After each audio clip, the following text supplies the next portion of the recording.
Do you need special tools for caulking, or can you just use your finger? For most home caulking jobs, you do not need a long list of specialized tools, but choosing the right simple tools makes the finish cleaner and the job faster.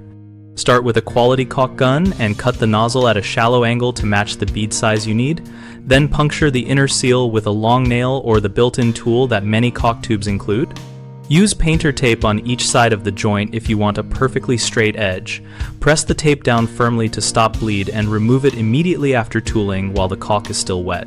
For smoothing, beginners should invest in inexpensive finishing tools or a plastic spreader set that lets you control bead shape and profile consistently without leaving skin oils in the joint.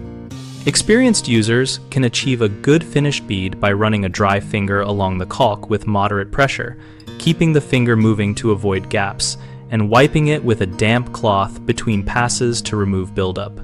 Whatever method you choose, clean your tools and any residue from your finger right away with water for latex-based caulk, or with the manufacturer-recommended solvent for silicone-based products.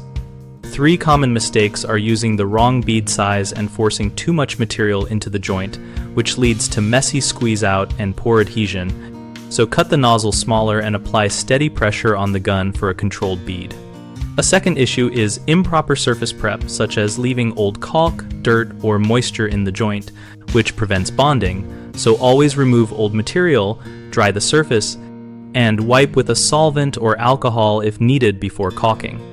The third mistake is waiting too long to tool the bead or overworking it, which can pull the seal and create air pockets. So tool immediately after application in a single, smooth stroke and clean your tool or finger between passes. BigHomeProjects.com connects homeowners with local contractors and shows project examples and tool tips that help you plan your caulking or larger renovations. We also host a discussion community where we share techniques and users can ask questions, and we help contractors find jobs by listing their services and responding to homeowner requests.